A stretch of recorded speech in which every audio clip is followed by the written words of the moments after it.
वंदे मातरम। मैं विजय ठाकरे आपका स्वागत करता हूं स्टेप अप एकेडमी। आज हम लोग बात करने वाले हैं क्लास 12 का जो 17 मार्च को एग्जाम होने वाला है, उसके लिए लेके आए हम लोग मल्टीपल चॉइस क्वेश्चन। इन मल्टीपल चॉइस क्वेश्चन में चैप्टर नंबर 7 जो है, जिसका नाम है एम्प्लॉयमेंट, उससे हम लोग रिलेटेड पूरी बात करने वाले हैं। कुछ मल्टीपल चॉइस क्वेश्चन में हम लोग डिफरेंट अप्रोच लगाएंगे, जिसमें ऑप्शन से ही अलग अलग क्वेश्चन भी बनाए जा सकते हैं, जिसको हम लोग यहाँ पे सब्स्टिट्यूट क्वेश्चन बोलते हैं। चलिए बिना टाइम वेस्ट करे स्टार्ट करते हैं सफरनामा हमारा मल्टीपल चॉइस क्वेश्चन का।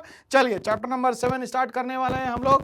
N individual who is doing some productive employment to earn a living is called. अगर मान लेते हैं कोई बंदा प्रोडक्टिव एम्प्लॉयमेंट कर रहा है, मतलब उससे उसका घर चल रहा है और उसके जेब में पैसे आ रहे हैं, तो उसको क्या बोला जाएगा यहाँ पे?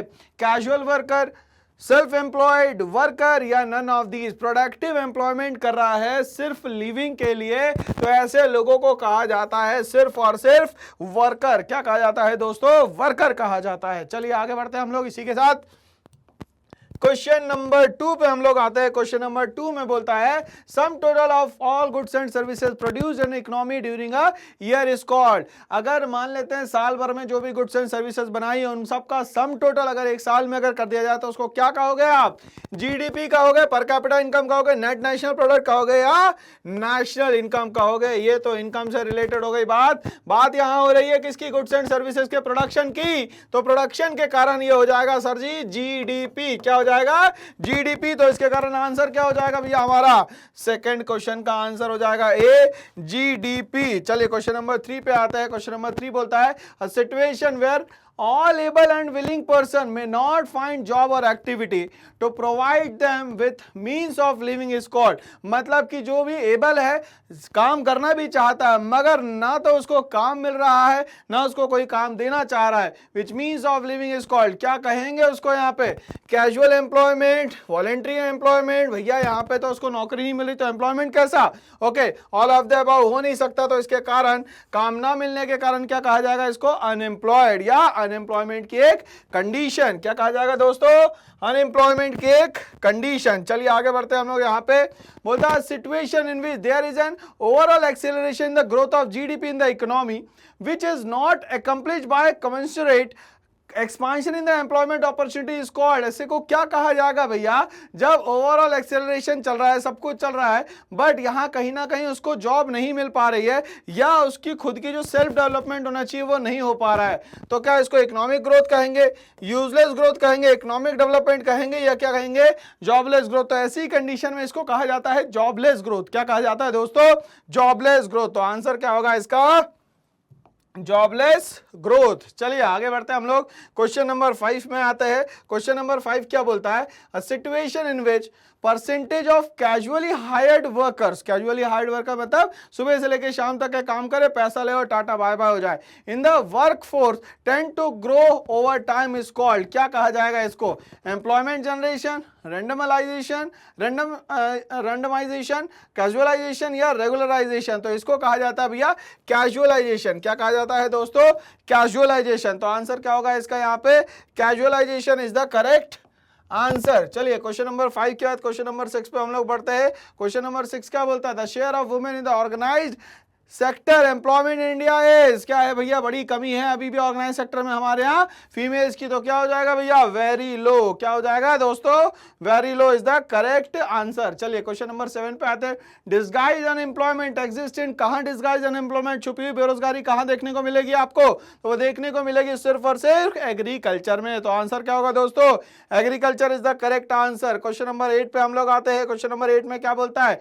स्मॉल स्केल इंडस्ट्री जो किसके थ्रू बनाई गई थी? सर्वे कमेटी के through provide dash employment opportunity more या लेस। तो स्मॉल स्केल इंडस्ट्री जो है भैया ज्यादा एम्प्लॉयमेंट देती है, मतलब मोर एम्प्लॉयमेंट देने का काम करती है। चलिए आगे बढ़ते हैं।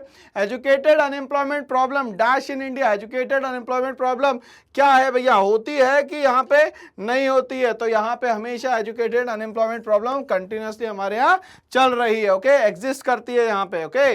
चलिए क्वेश्चन नंबर 10 के बाद क्वेश्चन नंबर 11 पे हम लोग, क्वेश्चन नंबर 9 के बाद 10 पे पहले आते हैं, फिर 11 पे आएंगे। The worst affected section of unemployment in India है।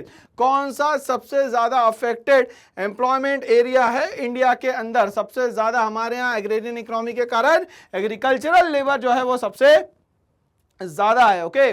चलिए, तो हमें यहाँ तक के 10 क्वेश्चन तो समझ में आ गए। आगे बढ़ते हैं, क्वेश्चन नंबर 11 पे आते हैं।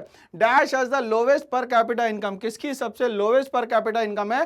तो बिहार एक ऐसा स्टेट है जिसकी अभी भी लोवेस्ट पर कैपिटा इनकम है। क्या है? लोवेस्ट पर कैपिटा इनकम है। चलिए आगे बढ़ते हैं हम लोग यहाँ पे क्वेश्चन नंबर 12 पे आते हैं। During first plan unemployment was estimated to be dash lakh, कितना परसेंटेज हमारे यहाँ जो है वो अनएम्प्लॉयमेंट था? कब? फर्स्ट 5 ईयर प्लान में। तो क्वेश्चन नंबर 12 में हमें दिया गया है 33, 57 और 71। तो यहाँ पे इतना एस्टिमेट लिया गया कि 33% जो है हमारे यहाँ का क्या था भैया? अनएम्प्लॉयड था बंदा।